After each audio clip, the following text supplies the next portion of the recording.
지난 영상에서도 노원구, 도봉구, 그리고 강북구, 노도강의 2024년 7월 건축 허가를 보니까 한 달에요. 신축 허가가 2건 있었습니다. 2건. 정말 말도 안 되는 통계가 나와 있는데요. 정말 서울의 한 구청사가 이렇게 국제설계 공모를 통해서 새롭게 지어야 하는지 저 자신도 좀 의문이 있습니다만은 너무나 큰 규모와 큰 공사비 그리고 설계비도 어마어마하기 때문에 정말 이렇게까지 해야 되는지 정말 저도 의문을 가질 수밖에 없습니다. 자, 여러분의 구독이 강의를 하게 하는 힘이기 때문에 여러분 구독 부탁드리고요. 제 채널도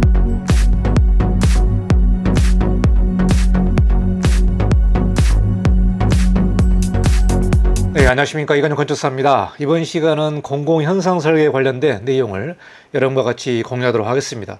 최근 들어서 민간 시장이 너무나 안 좋다 보니까 민간 설계가 다 죽었습니다. 이러다 보니까 많은 건축사 사무소들이 공공현상설계에 참여하고 있는데요. 정말 경쟁률이 60대 1, 70대 1 이렇게 상당히 높기 때문에 너무나 어려운 상황에 있는데 2024년 하반기 들어서 공공현상설계에 큰 것들이 쏟아진다는 뉴스가 나와 있어서요.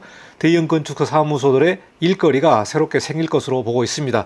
자, 그러면은 공공현상설계가 어떤 부분이 있는지 또 공공설계비와 민간설계비가 얼마나 차이 나는지 이 부분들도 하나씩 짚어보도록 하겠습니다. 먼저 공공과 민간 설계비 비교를 좀 해보도록 하겠습니다. 대한건축사협회 자료를 보면은 공공대가 즉 문화 및 집회시설을 기준으로 해서 공공에서 발주하는 프로젝트의 설계비와 민간 대가의 이종근린생활시설을 비교를 해봤습니다. 2015년에서 2019년도까지 통계 자료를 기준으로 해서 비교를 했는데요. 공공설계비는 제곱미터당 87,000원이고요. 민간 설계비는 제곱미터당 18,000원이 되겠습니다. 이 부분을 평으로 환산해 보면은 공공설계비는 287,317원이고요. 대략 한 30만 원 정도로 예상을 하고 있습니다. 그리고 민간 설계비는 평당 59,445원이기 때문에 대략 한 6만 원 정도로 예상을 하고 있는데요. 이 부분을 비교해 보면 민간 설계비는 공공 대비 21% 내외가 된다. 그만큼 5배 차이가 난다는 부분을 알 수가 있습니다. 건축 설계업계 관계자는 민간 부분의 경우 대가 기준이 공공 부문의 4분의 1에도 못 미친다. 너무나 큰 차이를 보여주고 있다는 부분이 되겠습니다. 왜 이렇게 차이 나냐면 조달청이나 나라장터라든가 공공에서 발주하는 설계비는 법으로 설계비가 정해져 있습니다. 이러다 보니까 무한 경쟁으로 설계비가 떨어지는 게 아니라 법으로 설계비를 정해놨기 때문에 평당 28만 7천원, 대략 한 30만 원 정도로 정해져 있다. 그런데 민간 같은 경우는 법에서 정하지 않고 무한 경쟁으로 들어가기 때문에 설계비 요율이 정해져 있지 않습니다. 이 문제 때문에 민간과 공공의 설계비가 5배가 차이 난다는 부분을 통계로 보여주고 있습니다. 민간 부문의 연간 수주액이 전체 시장의 70% 이상을 차지하는 만큼 대가 기준 적립과 하도급 구조 개선이 시급하다. 설계비 70% 이상이 민간 부분에서 일어나는데 그 설계비가 평균 6만 원 정도로 보기 때문에요. 너무나 작은 설계비가 진행된 것 같습니다. 민간 설계비는 건축사 사무소마다 무한 경쟁을 하고 있기 때문에요. 평당 5만 원부터 평당 100만 원까지 큰 편차를 보여주고 있습니다. 그만큼 건축사 사무소마다 다르게 설계비를 책정하고 있기 때문에 공공설계비와 큰 차이가 있습니다만은 평균적으로 봤을 때 5배 정도 차이가 난다. 이렇게 볼 수 있을 것 같습니다. 최근에 경기가 상당히 안 좋아지면서 민간 건축 설계는 덤핑 수주가 횡행하고 있다. 이 뉴스가 언론에 나와 있습니다. 피말리는 치킨 게임이 들어가 있는데요. 정말 너무나 어렵다 보니까 무한 경쟁, 덤핑 수주를 진행하고 있는 내용이 언론에 나와 있습니다. 2024년 9월에 보도 뉴스를 보면은요. 최근에 의대 시설의 투자 확대가 기대되고 있고 이 부분에 따라서 들뜬 건축업계 소식이 나와 있다. 최근에 의대 정원이 많이 늘어나면서 정부에서 의대 시설에 관련된 투자를 하겠다. 그리고 많은 건축물을 또 지어야 되기 때문에 이 부분에 있어서 설계 물량이 대대적으로 나올 것으로 예상을 하고 있습니다. 그래서 건축업계가 신규 수주 물량의 전쟁에 돌입한다. 이 부분이 나와 있고 또 지자체 신청사 건립이 붐을 이루고 있기 때문에 이에 따른 설계 수주전이 달아오르고 있다. 대한경제신문에서 주요한 건축 설계업계의 내용을 하나하나씩 보도하고 있습니다. 최근에 지자체 신청사의 국제 설계가 끝났는데요. 그 설계비가 어마어마합니다. 그래서 그 부분도 하나씩 좀 보도록 하겠습니다. 2024년 8월 26일에 선정된 서울 강북구 신청사 국제 설계 공모에 해안종합건축사무소의 컨소시엄이 당선했습니다.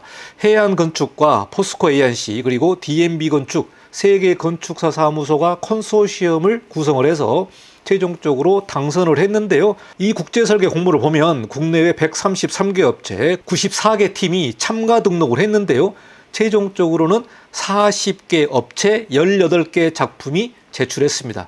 프로젝트가 워낙 크다 보니까 여러 업체가 컨소시엄을 구성을 해서 팀을 만들어서 작품을 만들었는데 이 프로젝트는 추정 공사비가 2,913억 원 그리고 2028년도에 준공 예정에 있습니다. 최종적으로는 18대 1의 경쟁률을 보였는데요. 설계비가 무려 144억 원입니다. 정말 어마어마한 설계비인데요. 이 설계비가 인천시청은 94억 원, 청주시청은 64억 원, 그리고 최근에 마감된 강서구청은 74억 원이었는데 144억 원이면 엄청난 설계비가 아닐 수 없습니다. 강원도청이 최근에 이제 국제설계 공모로 나오고 있는데요. 이 부분이 146억 원입니다. 강북구도 매우 중요한 구청이지만 서울시 구청의 신청사가 강원도청에 버금가는 설계비 책정을 했다는 부분에서 한쪽에서는 비판을 하고 있습니다만은 정말 서울의 한 구청사가 이렇게 국제설계 공모를 통해서 새롭게 지어야 하는지 저 자신도 좀 의문이 있습니다만은 너무나 큰 규모와 큰 공사비 그리고 설계비도 어마어마하기 때문에 정말 이렇게까지 해야 되는지 정말 저도 의문을 가질 수밖에 없습니다. 어쨌든 간에 해양건축은 강서구청도 당선을 했기 때문에 앞으로 대형 프로젝트의 2건을 당선한 그 실적을 가지고 있습니다. 그래서 많은 인력이 필요하고 소규모 건축사 사무소는 인력이 부족하지만 대형 건축사 사무소 같은 경우는 이런 대형 프로젝트를 수주하기 때문에 인력을 계속해서 채용하고 있는 것으로 파악을 하고 있습니다. 그러면 앞으로 어떠한 프로젝트들이 현상 설계 나오고 있는지 그 내용을 좀 보도록 하겠습니다. 전국 지자체 신청사의 건립사업 설계 공모의 추진 현황을 보여주고 있는데요. 제일 먼저 강원도 신청사의 국제설계 공모가 146억 원의 설계비가 책정되어 있습니다. 작품 접수는 9월 24일 날 마감을 하고요. 10월 11일에 결과를 발표하게 됩니다. 146억 원이면 어마어마한 설계비 프로젝트가 되겠는데요. 9월 24일 날 마감을 하게 됩니다. 그 다음에는 여주시 신청사가 26억 원, 평택시 행정타운의 건립사업의 국제설계 공모가 56억 원으로 상당히 큰 설계비를 보여주고 있고요. 정성군 신청사의 건립사업도 40억 원의 설계비가 책정되어 있습니다. 그리고 앞으로 공모 대기를 하고 있는 부분이 영등포구청 통합신청사, 대구시 신청사 건립사업 설계 공모도 곧 나오기 때문에 이 부분도 역시 40억 원이나 100억 원에 육박하는 설계비가 책정될 것으로 예상을 하고 있습니다. 그리고 9월 12일까지 마감하는 기름복합문화체육센터 설계 공모가 진행되고 있는데요. 설계비가 22억 원으로 책정되어 있습니다. LA 총영사관 신청사 건립 시동을 하고 있다. 외교부에서 설계 공모를 공고한다. 설계비는 대략 약 42억 원으로 책정되어 있는데요. 이러한 프로젝트들은 소규모 건축사 사무소에서 진행하기가 어렵고 중규모 이상이라든가 여러 건축사 사무소가 컨소시엄을 구성해서 진행하다 보니까 아무나 진행하는 내용이 아닙니다. 그리고 무엇보다도 설계비가 최소 22억 원에서 146억 원까지 책정되어 있기 때문에 2024년 하반기에 대형 프로젝트가 줄줄이 대기하고 있는 상황을 보여주고 있습니다. 최근 뉴스를 보니까요. 설계비 56억 원 평택시 행정타운의 국제설계 공모에 라인업이 윤곽됐다. 이런 뉴스가 나와 있는데요. 공모 참가 접수에 마감한 결과 총 50개 업체가 출사표를 던졌다. 이렇게 뉴스가 나와 있습니다. 강북구 신청사를 보더라도 40개 업체가 18개 작품을 제출했는데요. 평택시의 행정타운 경우도 최종 20개가 제출할 것으로 예상을 하고 있습니다. 이 내용을 제가 왜 말씀드리냐면 굵직굵직한 프로젝트들은 40개 업체에서 50개 업체가 컨소시엄을 구성하기 때문에 결국은 50개 업체의 그들만의 리그의 공모 현상이 된다. 이 내용을 제가 말씀드리겠습니다. 전국의 건축사 사무소가 16,000개 정도가 됩니다만은 16,000개에서 50개의 대형 건축사 사무소의 그들만의 리그로 대형 프로젝트가 진행될 것으로 예상을 하고 있습니다. 다음은 국립대 의대시설에 관련된 계획을 말씀드리도록 하겠습니다. 정부에서 총 5조 원을 투입한다고 합니다.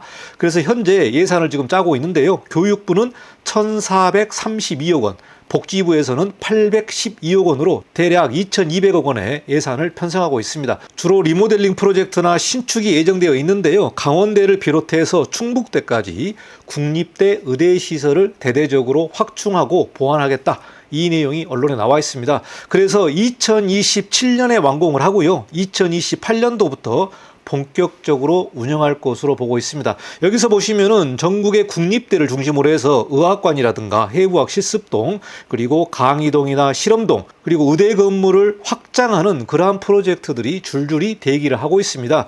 2025년도부터 발주를 할 것으로 예상을 하고 있는데요. 여기에서 이 프로젝트가 의료시설과 관련된 내용이기 때문에 중소건축사 사무소 관계자는 의료시설의 설계 영역 경우에 첨단 장비를 고려해서 특수 설계 역량을 갖추어야만 프로젝트를 할 수가 있다라는 진입 장벽이 있다. 그래서 이 내용은 특수한 내용이기 때문에 진입 장벽이 높을 것으로 예상을 하고 있습니다. 그래서 건축사 사무소가 의료시설 실적이 있어야만 이 프로젝트를 응모할 수 있다. 이렇게 진입 장벽을 만들어 놓으면 많은 건축사 사무소가 들어갈 수가 없는 그러한 우려를 하고 있습니다.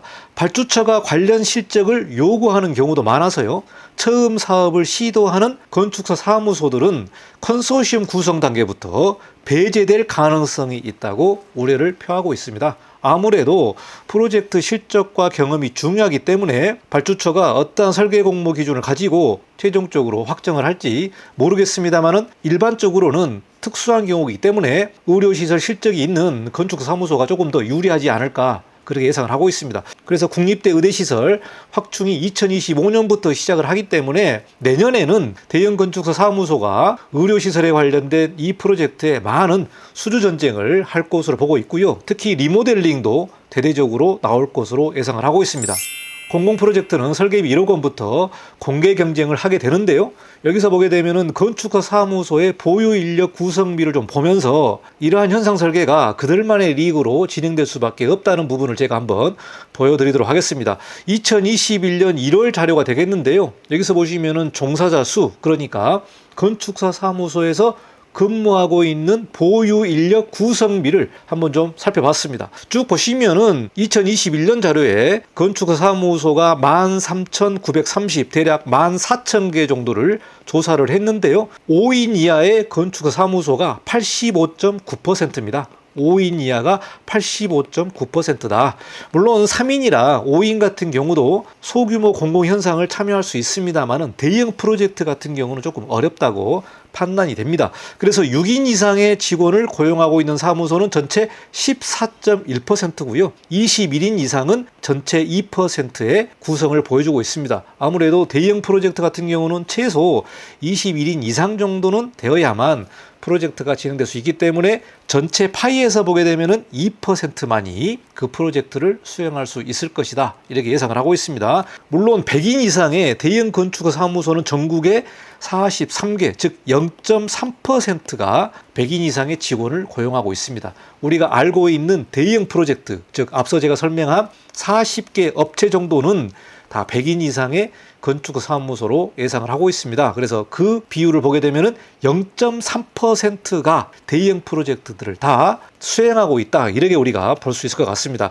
2024년 8월 20일 현재 전국의 건축사 사무소를 운영하고 있는 사무소가 15,923개로 대략 16,000개 정도가 됩니다.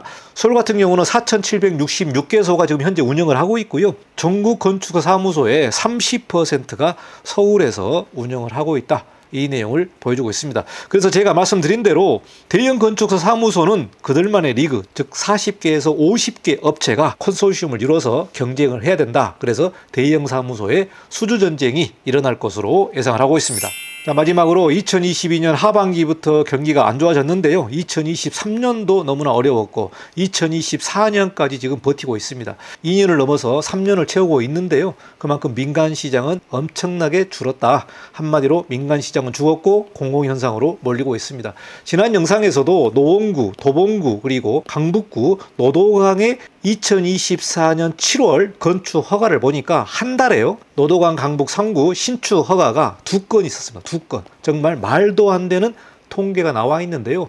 인구 107만이 되는 노도강이 중소규모 도시의 5개를 차지하고 있는데, 물론 아파트도 많습니다만은 노도강의 이 3구에서 한 달에 허가가 2건이 났다는 부분은 민간 시장이 완전히 죽었다라고 우리가 판정을 할 수 있겠습니다.